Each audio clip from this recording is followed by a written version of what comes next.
LT grade biology classes की series में आज का टॉपिक है वाष्पोत्सर्जन अर्थात इवापोरेशन। इस टॉपिक पर आधारित मोस्ट इंपोर्टेंट एमसीक्यू देख लेते हैं। पहला क्वेश्चन है, वाष्पोत्सर्जनाकर्षण जल ससंजनवाद के प्रतिपादक हैं। चार ऑप्शन आपके सामने दिए गए हैं, जेसी बोस, गोल्डवस्की, डिक्सन एवं जॉली वोहम। कौन सा आंसर सही हो सकता है? सोचिए और बताइए। अभी तक यदि आप लोगों ने वीडियो को लाइक ना किया हो तो लाइक जरूर कर दीजिए, क्योंकि लाइक का कोई भी पैसा नहीं करता है, एकदम फ्री होता है। लाइक कर दीजिए और सभी दोस्तों में जल्दी से शेयर कर दीजिए ताकि ज्यादा से ज्यादा लोग जुड़ सकें। फिलहाल इसका आंसर सही होगा सी, डिक्सन एवं जॉली। और आपको बता दें, यह सिद्धांत पौधों में जाइलम के माध्यम से ऊंचाई तक जल के आरोहण की व्याख्या करता है। ऊंचाई तक जल के आरोहण की। और आपको बता दें, इसमें से जो पहला ऑप्शन है, जेसी बोस भारतीय वैज्ञानिक हैं। इन्होंने पौधों में विद्युत संकेतों और स्पंदन को मापने के लिए क्रेस्कोग्राफ का आविष्कार किया था। क्रेस्कोग्राफ का आविष्कार और इनका मूल सिद्धांत मुख्य रूप से मूल दाब की क्रियाविधि पर केंद्रित था, रूट प्रेशर की क्रियाविधि पर केंद्रित था।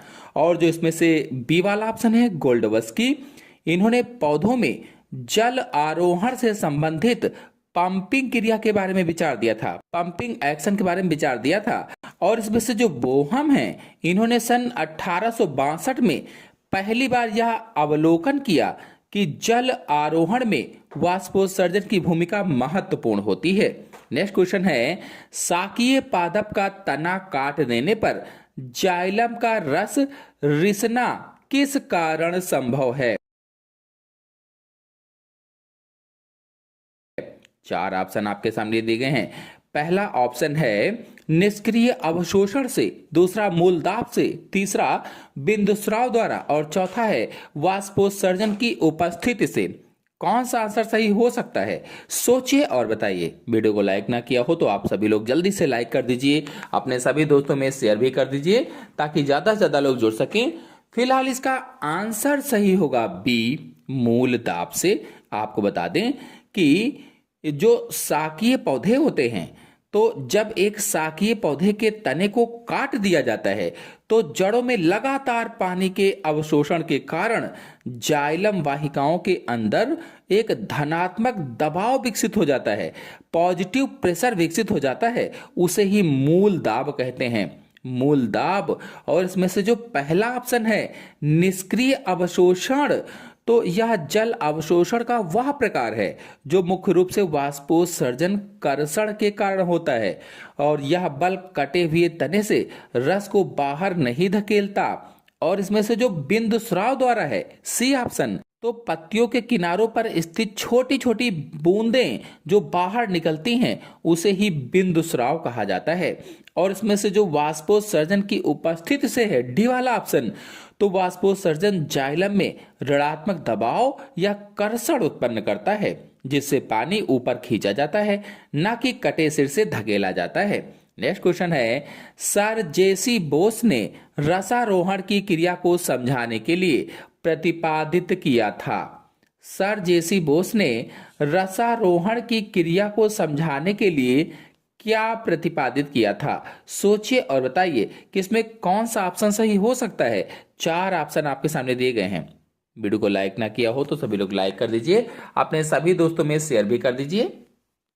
इसका आंसर सही होगा इसमें से बी, स्पंदनवाद। आपको बता दें कि सर जगदीश चंद्र बोस ने यह सिद्धांत दिया कि तने के कॉर्टेक्स में स्थित सबसे भीतरी परत की कोशिकाएं जो होती हैं लयबद्ध रूप से फूलती और सिकुड़ती हैं, और इस स्पंदन की क्रिया के माध्यम से पानी को ऊपर की ओर धकेला जाता है। तो ये स्पंदनवाद था। सर जेसी बोस मतलब सर जगदीश चंद्र बोस इनका पूरा नाम था। और इसमें से जो पहला वाला ऑप्शन है रिले पंपवाद, तो यह सिद्धांत भी स्पंदनवाद के समान है लेकिन सीधे तौर पर जेसी बोस से संबंधित नहीं है। और इसमें से जो सी वाला ऑप्शन है वाष्पोत्सर्जनाकर्षणवाद, तो यह सबसे व्यापक रूप से स्वीकृत सिद्धांत है जिसे डिक्सन और जॉली ने दिया था। यह ससंजन और आसंजन के गुणों पर आधारित है और इसमें से जो कोशिका बलवाद है, यह सिद्धांत बताता है कि पानी जाइलम की वाहिकाओं के संकीर्ण व्यास के कारण कुछ हद तक ऊपर चढ़ता है, लेकिन यह अधिक ऊंचाई वाले पेड़ों में जल को ऊपर ले जाने की व्याख्या नहीं कर पाता।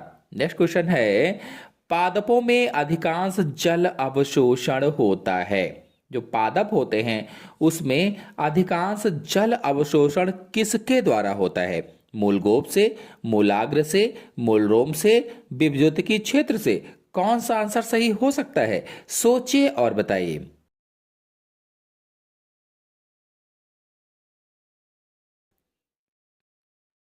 वीडियो को लाइक ना किया हो तो लाइक कर दीजिए। फिलहाल इसका आंसर सही होगा सी, मूल रोम से, यानी रूट हेयर से। आपको बता दें कि जड़ के मूल रोम क्षेत्र में हजारों पतली पतली भित्ति वाली लंबी कोशिकाएं होती हैं जिन्हें मूल रोम कहते हैं।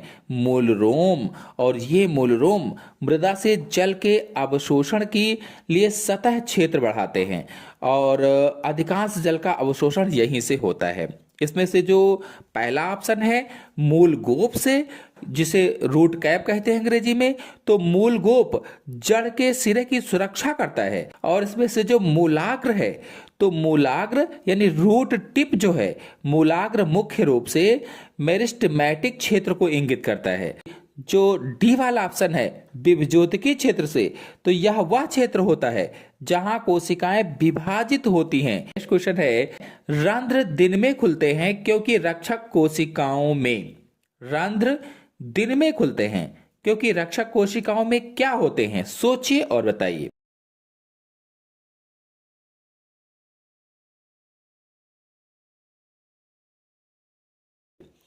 आंसर सही होगा इसमें से सी, हरित लवक होते हैं। आपको बता दें कि दिन के समय रक्षक कोशिकाओं में मौजूद हरित लवक प्रकाश संश्लेषण करते हैं और इस प्रक्रिया से शर्करा बनती है, जिससे रक्षक कोशिकाओं के भीतर परासरणी सांद्रता बढ़ जाती है, ऑस्मोटिक कंसंट्रेशन बढ़ जाता है। इसके परिणाम स्वरूप आसपास की कोशिकाओं से जल जो होता है वो रक्षक कोशिकाओं में प्रवेश करता है और प्रवेश करने के बाद क्या होता है कि वह स्फीति हो जाती हैं, फूल जाती हैं, टर्जिट हो जाती हैं। इस प्रकार से रंध्र खुल जाते हैं। नेक्स्ट क्वेश्चन है, रंध्रों द्वारा वाष्पोत्सर्जन किस समय लगभग पूर्ण रूप से रुक जाता है? रंध्रों के द्वारा वाष्पोत्सर्जन लगभग किस समय पूर्ण रूप से रुक जाता है, यह बताना है। सोचिए और बताइए।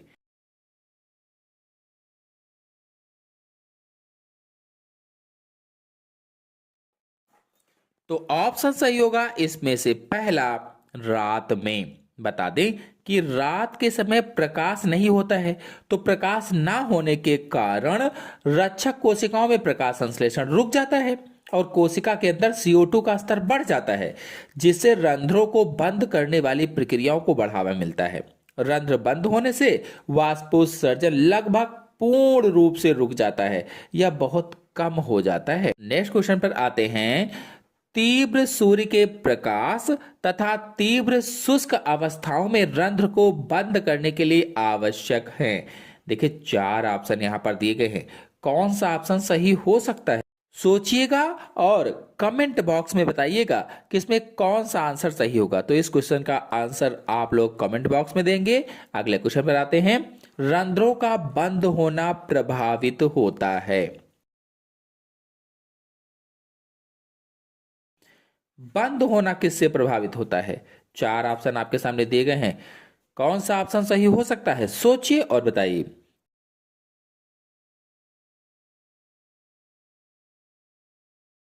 ऑप्शन सही होगा इसमें से बी, एब्सिसिक अम्ल। नेक्स्ट क्वेश्चन है, रंध्रों के खुलने और बंद होने की व्याख्या करने वाली पोटेशियम आयन विनिमय परिकल्पना प्रतिपादित की थी। किसने प्रतिपादित किया था? सोचिए और बताइए कि कौन सा ऑप्शन सही हो सकता है। तो इसका ऑप्शन सही होगा बी, लेविट ने प्रतिपादित किया था, लेविट ने। नेक्स्ट क्वेश्चन है, पादपों में वाष्पोत्सर्जन की दर निर्भर होती है। किस पर निर्भर होती है? 4 ऑप्शन आपके सामने दिए गए हैं। कौन सा ऑप्शन सही हो सकता है? सोचिए और बताइए।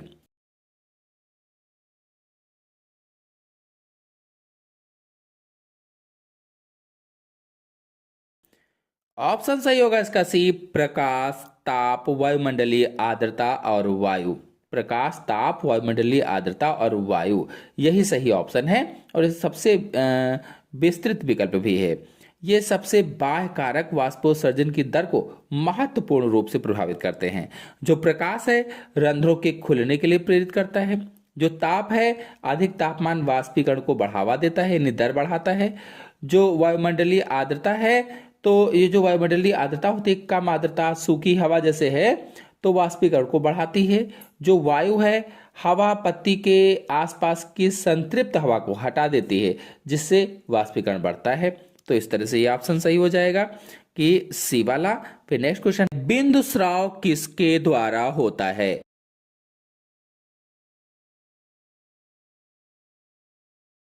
रंध्र, जलरंध्र, मूल रोम, पुष्पकलियां, किसके द्वारा बिंदु स्राव होता है? सोचिए और बताइए कि कौन सा ऑप्शन सही हो सकता है।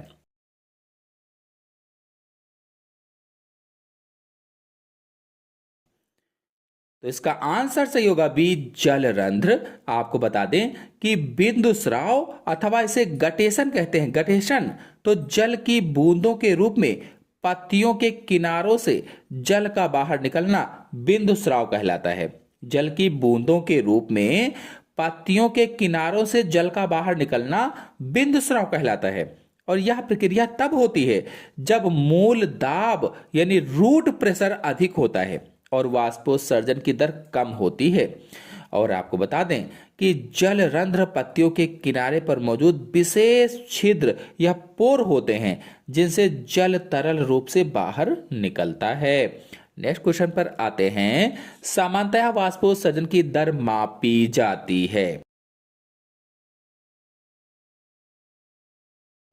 वाष्पोत्सर्जन की दर सामान्यतः मापी जाती है ऑक्सीनोमीटर से, बार वर्ग मीटर से, पोटोमीटर से, माइक्रोमीटर से। किससे मापी जाएगी? सोचिए और बताइए कि कौन सा ऑप्शन सही हो सकता है। वीडियो को लाइक ना किया हो तो लाइक कर दीजिए और सभी दोस्तों को शेयर कर दीजिए। फिलहाल इसका आंसर सही होगा सी, पोटोमीटर से। आपको बता दें कि पोटोमीटर एक उपकरण है जिसका उपयोग पौधों द्वारा जल अवशोषण की दर को मापने के लिए किया जाता है। चूंकि पौधों में अवशोषित जल का अधिकांश भाग वाष्पोत्सर्जन में उपयोग होता है, इसीलिए यह माना जाता है कि पोटोमीटर के द्वारा मापा गया जल अवशोषण वाष्पोत्सर्जन की दर के लगभग बराबर होता है। और इसमें से जो पहला ऑप्शन है ऑक्सीनोमीटर, तो ऑक्सीनोमीटर का उपयोग पौधों की वृद्धि दर को मापने के लिए किया जाता है, या कह लीजिए कि पौधों की लंबाई को मापने के लिए किया जाता है। नेक्स्ट क्वेश्चन है, किसने कहा था कि वाष्पोत्सर्जन एक आवश्यक दुर्गुण है? यह किसने कहा था बताना है। कार्टिश ने, स्टीवार्ड ने, एंडरसन ने, जेसी बोस ने। किसने कहा था कि वाष्पोत्सर्जन एक आवश्यक बुराई है या आवश्यक दुर्गुण है? ऑप्शन सही होगा इसमें से पहला, कर्टिस ने कहा था। कर्टिस ने। आपको बता दें कि अमेरिकी वनस्पति शास्त्री E.S. कर्टिस ने वाष्पोत्सर्जन को आवश्यक दुर्गुण कहा था, नेसेसरी एविल कहा था। यह इसलिए क्योंकि वाष्पोत्सर्जन पौधे के लिए कई महत्वपूर्ण कार्य करता है, जैसा कि ठंडा करना, जल तथा खनिजों का परिवहन करना, जो इसे आवश्यक बनाता है। हालांकि इस प्रक्रिया में पौधे बड़ी मात्रा में जल को खो देते हैं, जो इसके अस्तित्व को खतरे में डाल सकता है, इसलिए यह दुर्गुण भी है। नेक्स्ट क्वेश्चन है, निम्न में से कौन सा कारक वाष्पोत्सर्जन के नियंत्रण के लिए सर्वाधिक जरूरी है?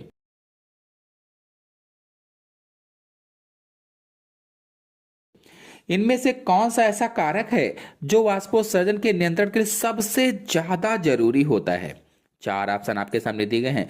कौन सा ऑप्शन सही हो सकता है? सोचिए और बताइए।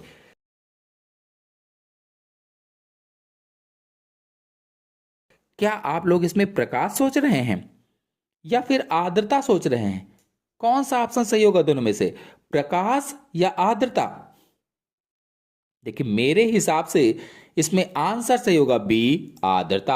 आपके हिसाब से इसमें कौन सा आंसर सही होगा आप लोग जरूर कमेंट बॉक्स में बताएं। नेक्स्ट क्वेश्चन है, पत्तियों पर पीएमए यानी फिनाइल मर्क्यूरिक एसिटेट के छिड़कने से क्या होगा? सोचिए और बताइए।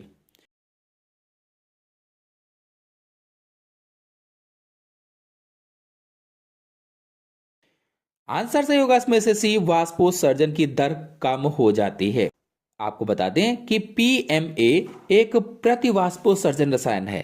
प्रतिवाष्पोत्सर्जन रसायन यह आंशिक रूप से रंध्रों को बंद करने का कारण बनता है, स्टोमेटा को बंद करने का कारण बनता है, और रंध्र बंद होने से जल वाष्प के बाहर निकलने का रास्ता अवरुद्ध हो जाता है, जिससे वाष्पोत्सर्जन की दर कम हो जाती है। इसका उपयोग मुख्य रूप से सूखे के दौरान पौधों को जल हानि से बचाने के लिए किया जाता है। नेक्स्ट क्वेश्चन है, चयनात्मक पारगम्य कला का उदाहरण है।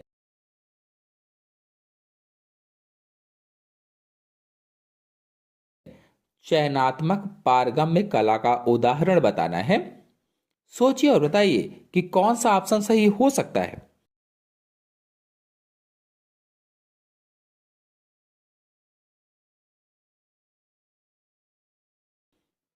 ऑप्शन सही होगा इसमें से डी, जीव द्रव्य कला। आपको बता दें कि चयनात्मक पारगम्य कला वह झिल्ली होती है जो केवल कुछ विशिष्ट पदार्थों को ही अपने से होकर गुजरने देती है, जबकि अन्य को रोक देती है।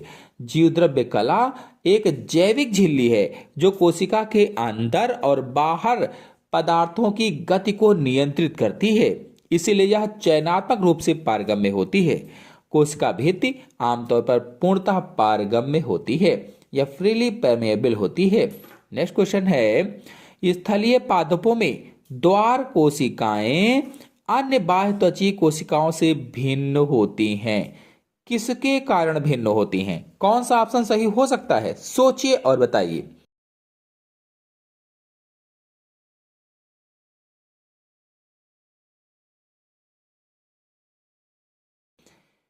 ऑप्शन सही होगा इसमें से बी, हरित लवक के कारण भिन्न होती हैं। द्वार कोशिकाएं यानी गार्ड सेल्स रंध्रों के चारों ओर पाई जाने वाली विशेष बाह्य त्वचीय कोशिकाएं होती हैं, और स्थलीय पौधों में अधिकांश बाह्य त्वचीय कोशिकाओं में हरित लवक नहीं होता। हालांकि द्वार कोशिकाओं में हरित लवक मौजूद होता है जो उन्हें प्रकाश संश्लेषण करने के लिए अनुमति देते हैं। यह उनकी अन्य बाह्य त्वचीय कोशिकाओं से भिन्नता का एक महत्वपूर्ण कारक होता है, और यह रंध्रों के खुलने और बंद होने की प्रक्रिया में अप्रत्यक्ष रूप से सहायता करता है। नेक्स्ट क्वेश्चन पर आते हैं। नेक्स्ट क्वेश्चन है, रंध्रों के नियंत्रण में किस धातु के आयन भाग लेते हैं?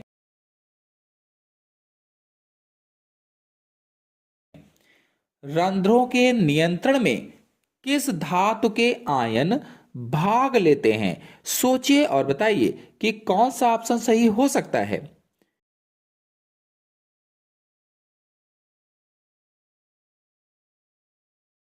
ऑप्शन सही होगा इसमें से डी, पोटेशियम धातु के आयन भाग लेते हैं। पोटेशियम आयन रंध्रों के खुलने और बंद होने की प्रक्रिया को नियंत्रित करने में सबसे महत्वपूर्ण भूमिका निभाते हैं। द्वार कोशिकाओं में K+ आयनों के प्रवेश से जल विभव कम हो जाता है, वाटर पोटेंशियल कम हो जाता है, जिसे परासरण द्वारा जल द्वार कोशिकाओं में प्रवेश करता है, जिसके कारण द्वार कोशिकाएं स्फीति होकर फूल जाती हैं और रंध्र खुल जाते हैं। K+ आयनों के बाहर निकलने पर प्रक्रिया उल्टी की जाती है या उलट जाती है और रंध्र बंद हो जाते हैं। नेक्स्ट क्वेश्चन है, एक मूल कोशिका जो सक्रिय रूप से जल अवशोषण कर रही है, इसका जल विभव होगा।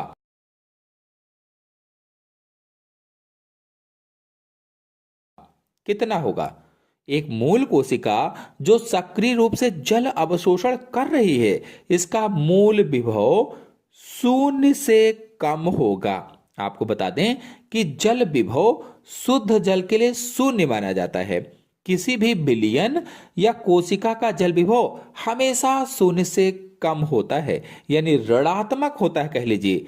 जब कोई मूल कोशिका सक्रिय रूप से जल अवशोषण करती है तो इसका मतलब यह है कि इसमें जल की सांद्रता बाहर की तुलना में कम है, जिससे इसका जल विभव अधिक ऋणात्मक होता है, यह शून्य से कम होता है। जल विभव प्रवणता ही मृदा से जल को कोशिका में खींचने में मदद करता है। नेक्स्ट क्वेश्चन है, म्लान के समय मृदा में पाई जाने वाली जल की प्रतिशत मात्रा को कहते हैं। जल की प्रतिशत मात्रा को क्या कहा जाता है?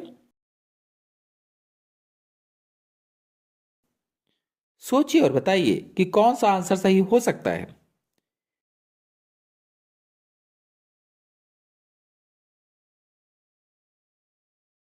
आंसर सही होगा इसमें से पहला म्लान गुणांक। आपको बता दें, म्लान गुणांक या स्थायी म्लान बिंदु मृदा में जल की वह न्यूनतम प्रतिशत मात्रा है जिस पर पादप अब जल अवशोषित नहीं कर पाते और स्थायी रूप से मुरझा जाते हैं या म्लान हो जाते हैं। इस बिंदु पर मृदा में शेष जल इतनी मजबूती से बंधा होता है कि पादप की जड़ें उस तनाव को दूर नहीं कर पाती हैं। नेक्स्ट क्वेश्चन है, पादपों में म्लानी होती है जब।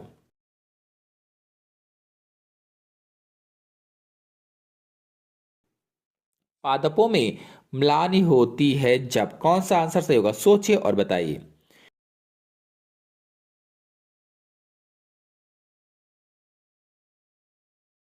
आंसर सही होगा इसका पहला, जाइलम का मार्ग अवरुद्ध हो जाता है। बता दें कि म्लान मुख्य रूप से पादप के भीतर जल की कमी के कारण होती है, जो अक्सर वाष्पोत्सर्जन द्वारा जल हानि की दर से जड़ों द्वारा जल अवशोषण की धीमी दर के कारण होता है। नेक्स्ट क्वेश्चन है, पादपों में वाष्पोत्सर्जन निम्न में होता है जब, कौन सा आंसर सही होगा? सोचिए और बताइए। चार ऑप्शन आपके सामने दे रखे हैं।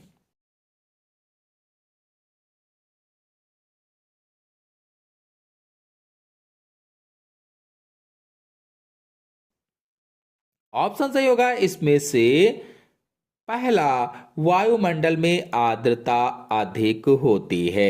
आपको बता दें कि वाष्पोत्सर्जन पत्तियों की सतह से जल का वाष्प के रूप में हानि है। वाष्पोत्सर्जन किसे कहते हैं? तो जल का भाप बनकर उड़ना, पत्तियों के सतह से या पेड़ पौधों की सतह से जल का भाप बनकर उड़ना ही वाष्पोत्सर्जन कहलाता है। और इसमें यह प्रक्रिया जो होती है वायुमंडल और पत्तियों के बीच जल वाष्प सांद्रता की प्रवणता पर निर्भर करती है। नेक्स्ट क्वेश्चन है, पादपों के लिए उपयोगी है।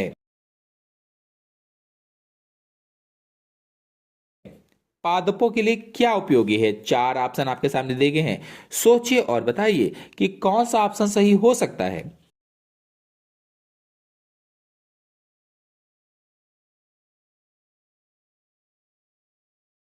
ऑप्शन से होगा इसमें से पहला, केशिका जल। केशिका जल यानी कैपिलरी वाटर वह जल होता है जो गुरुत्वाकर्षण बल का विरोध करते हुए मृदा के कणों के बीच पतली केशिका नलिकाओं में धारण किया जाता है। नेक्स्ट क्वेश्चन है, सामान्यतः अचार को नमक तथा तेज के संतृप्त घोल में तथा मुरब्बे को शर्करा के सांद्र घोल में संरक्षित किया जाता है या संरक्षित रखा जाता है, क्योंकि? सोचिए और बताइए कौन सा आंसर सही होगा।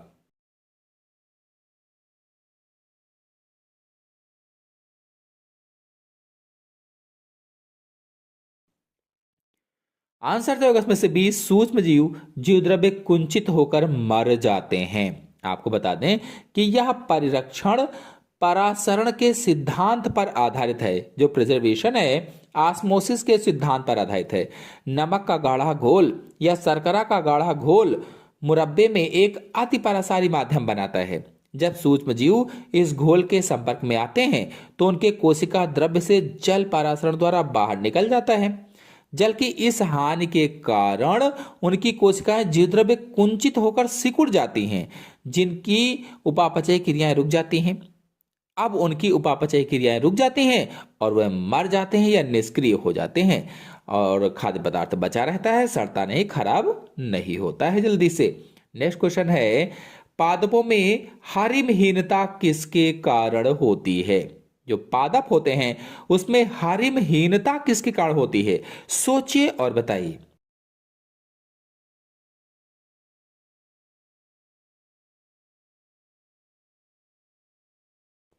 आंसर सही होगा इसमें से सी, भूमि में मैग्नीशियम तथा लोहे की अल्पता के कारण होती है। हरिमहीनता पत्तियों का पीला पड़ना है। हरिमहीनता किसे कहते हैं? तो जब पत्तियां पीली पड़ जाती हैं तो उसे ही हरिमहीनता कहा जाता है, जो क्लोरोफिल की कमी के कारण होता है। नेक्स्ट क्वेश्चन है, जड़ों द्वारा अवशोषित खनिज पदार्थ पत्तियों तक पहुंचते हैं। जड़ों द्वारा अवशोषित खनिज पदार्थ पत्तियों तक किसके द्वारा पहुंचते हैं? कौन सा आंसर सही होगा? सोचिए और बताइए।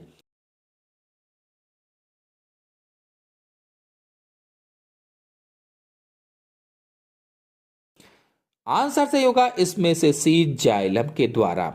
जो जाइलम होता है, जड़ों के द्वारा अवशोषित जल और खनिज पदार्थ को पेड़ पौधों के विभिन्न भागों तक पहुंचाता है, या फिर कह लीजिए कि विभिन्न पत्ती, तने, फल फूल आदि सभी भागों तक पहुंचाता है।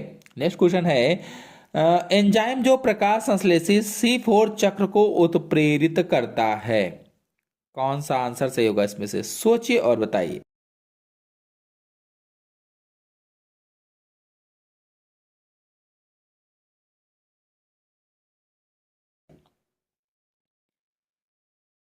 आंसर सही होगा इसमें से बी, पीईपी कार्बोक्सिलेज एंजाइम। ये क्या करता है कि C4 चक्र को उत्प्रेरित करता है। तो आज के अंक में इतना ही। आशा है आपको सभी क्वेश्चन अच्छी तरीके से समझ में आ गए होंगे। आ गए हो तो वीडियो को लाइक कीजिए, अपने सभी दोस्तों में शेयर कीजिए। चैनल पहली बार आए हैं तो चैनल को सब्सक्राइब भी कर लीजिए। धन्यवाद।